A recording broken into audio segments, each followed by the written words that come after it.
Hey there everybody, and welcome back. In today's video, or tonight's video I should say since I'm filming at night, I'm going to be walking through the basics of adding sound dampening material to your vehicle. So we'll see I have a pretty standard setup here, so it's just two 10-inch subwoofers, they're Memphis Street Edge.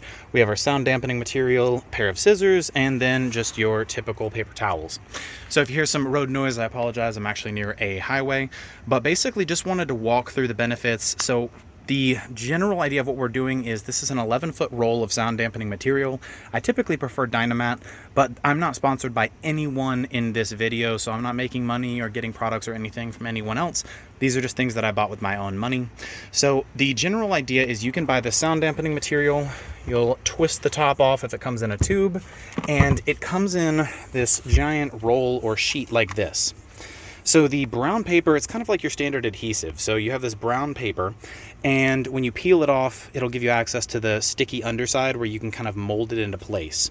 Typically, so this is multi-layer, so you'll see there's a little layer of metal or two in there, and then you just have the general outside, which is this rubbery finish. So you can cut this up into sheets. This is fairly expensive, so I just bought this at some random car shop. So this was $120. I believe it is either 2 or 3 layers thick, and it has, I believe, 11 feet. So decent price. I typically prefer Dynamat. My audio brands of choice are typically Memphis, Kenwood, JL Audio, and Rockford Fosgate. So you'll see I have my amp on the back, and if you want to learn more about that install, check the link in the description. I'll have more on that. So before we get started, we're going to kind of map this out. So since I have an SUV, I'm going to be doing this in a 2015 CX-5. I'm going to be doing the trunk first. I'll work my way to the sides of the car. I'm going to work on the outside of the car first, see how it basically rides and sounds, and then if we need to, we'll work our way in. So this video is not going to cover doing underneath the seats.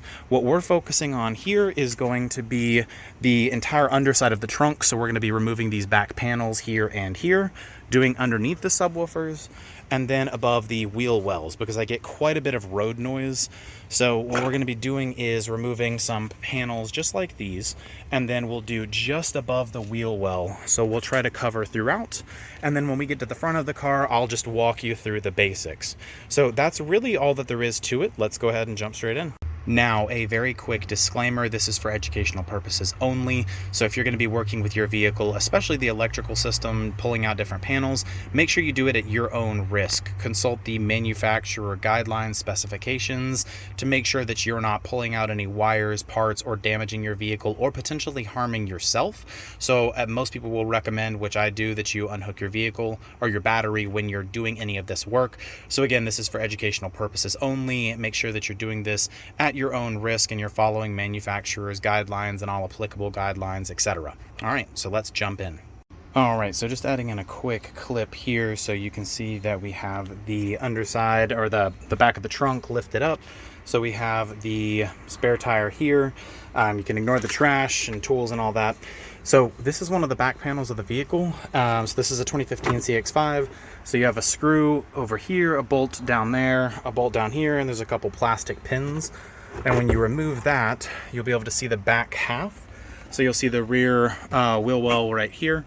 So essentially what I'm doing is I'm cutting out strips of the sound dampening material. So you'll see I have some right here, right here. It's not done yet, but I'm basically just going to be putting pieces throughout here so I don't have to use one giant sheet. And then we're going to be repeating the process over here on this side. And then we'll add some basically anywhere the chassis is visible. Again, not completely covering it, but just getting a little bit more coverage considering there's really not much going on back here. So I want to keep the outside noises out and the inside noises in, and then we will move on to the front as well. All right, so I'm going to bring up one quick tip while it's raining. So I figured I would just get under the trunk of the vehicle and just walk you through a couple of things to note. So first and foremost, these seals may end up getting stuck underneath some of the parts of the vehicle. So make sure that you're pulling the seals and putting them where they should be. Avoid pulling them if you can, but the general idea is take a picture of things before you disassemble them. Make sure the seals are where they're supposed to, wires are where they should be, that things work as they should once you're done with everything. And the next thing is when you're using Dynamat or any kind of sound insulation, it's similar to using tape in that you want to apply it to clean surfaces. So make sure that you're cleaning things down when you're going to the chassis of the vehicle or any metal or plastic surface, and make sure you put a lot of pressure on it when you're actually installing it. All right, so let's keep going. All right, everybody, apologize for the bad camera quality. Trying to film at night, but just wanted to give you a quick update and show you. So again, we're just kind of spacing out these little chunks of this soundproofing. Now, I did the left side already, which I've already shown, so we're gonna go to the right side now. So I am starting at the back of the vehicle for no particular reason.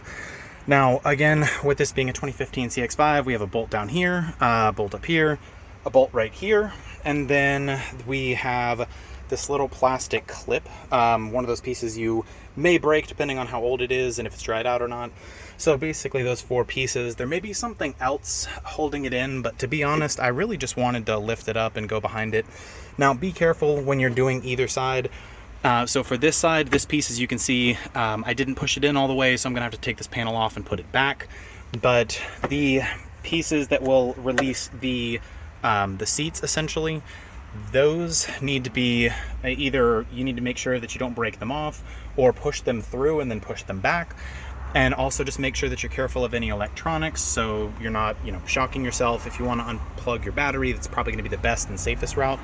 But just to give you an example, so we have this strip right here. So in no particular order, I'm just going to place it and just kind of give you a general idea. So we're just basically going to stick it on, apply plenty of pressure. And again, this is a very, very small amount. I'm going to start out with this being very modest, and then I'm going to add on as I kind of test it out. So we're going to have that small piece, and I have several others cut, and I'm basically just going to continue throughout this back wheel well, sticking it straight to the chassis. You may need to clean it beforehand if yours is as dirty as mine, as you can see. And then I will put this panel back and we'll continue moving forward. All right, I wanted to do a quick update. So I did end up connecting or disconnecting the back outlet just because it gives me a little bit more room to work through here. So you can see I'm continuing to add these pieces. I have that cable hanging there. Again, you may want to, or you will want to disconnect the power from the car. So disconnect the battery just so you don't have to worry about shocking yourself. And then basically we're going to wrap up back here, put a couple more pieces throughout, and then we will move on to the middle and front of the car. I figured I'd do a quick video or a quick piece on this switch here. So if you decide you want to unhook these so that you can get them back in, it just has this little tab. So this actually will come out. It looks like it's secured on by something, but basically there is a little tab in here. You can fit a screwdriver or a small knife in there and pop that out. And then there's just a single screw in there. That way you can pop that off and then put it back on over top of this. All right, so we've got the trunk finished. You can see all of the panels are back. Really the only casualty from this was just needing to secure that light back.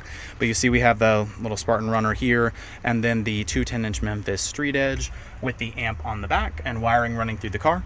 If you want more details on how that was actually installed, check out the links in the description. I'll be doing more info on that. But now we're headed up to the middle and front of the car to go ahead and finish the sound dampening.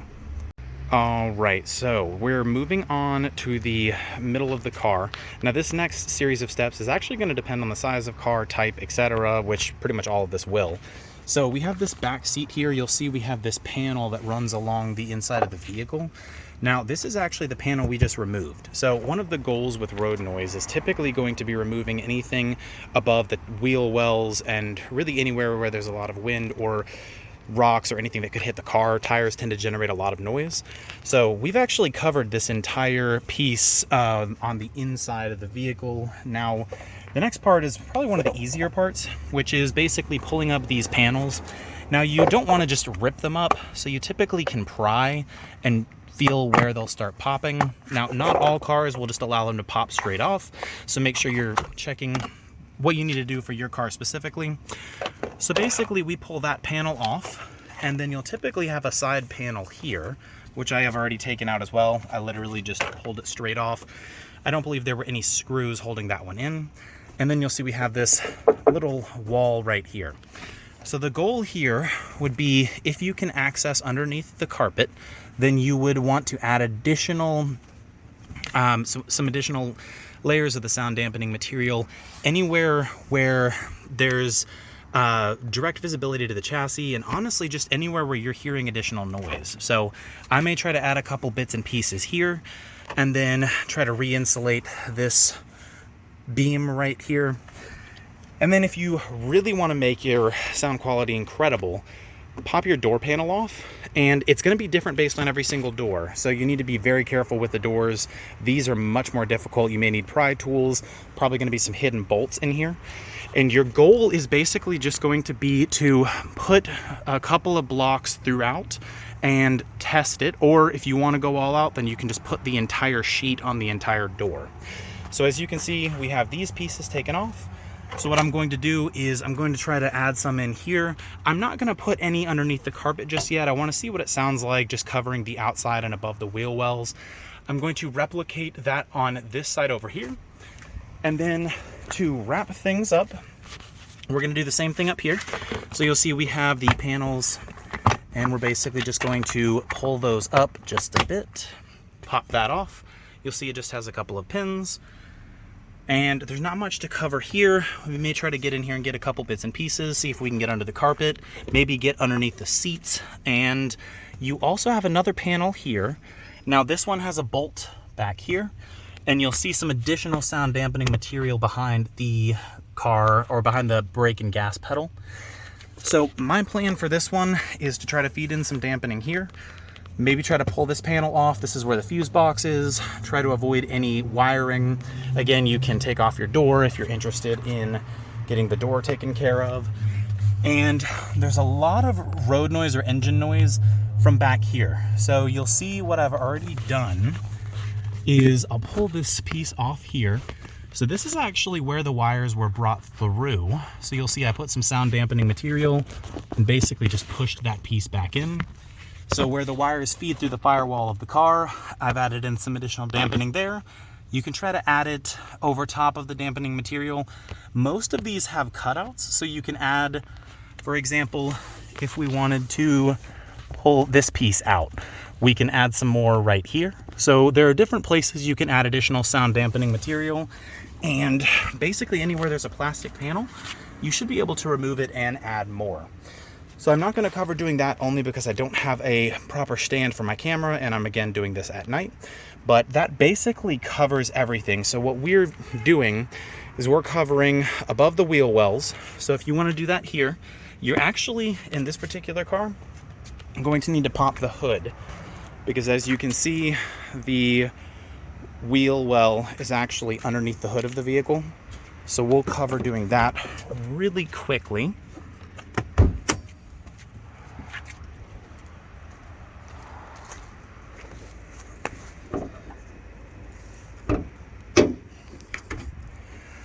All right, so this one would be a little bit trickier. So you see we have the wiring with the fuse holder, but most of the areas with the wheel well are going to be inaccessible unless you plan on removing some parts from the vehicle. So to get to this wheel well, you can actually remove the battery, which you would need to do for your audio installation anyway, and then you can do some dynamatting in here. You're going to want to make sure that you clean it, and another thing to consider is your engine generates a lot of heat. So you need to make sure that if you're going to put any sound dampening material underneath or within your engine bay, make sure that you've checked with the manufacturer and you're allowed to do that. It's not going to cause any heat buildup, and also that your sound dampening material is not just going to melt and fall straight out. So it has to be able to withstand a certain amount of heat. So if you need to do that, again, you should be able to kind of work your way in and get some pieces, but you're going to want to clean it first so that you don't have to worry about the adhesive falling off of a dirty surface. So that should take care of that. So we will drop the hood. And then going back in here, one other thing that you can do is on the passenger side, you can actually remove the glove box, the panel over here, and wrap things up there, and just, again, put in some additional Dynamat or whatever sound dampening material you have. So that's really all that there is to this. All right, everybody, so that covered pretty much everything. So if there are any questions that you have, drop them in the comment box below. Thank you all for watching. Don't forget to like and subscribe. Check out the channel for new content, and check out those links in the description. I'll see you all in the next video.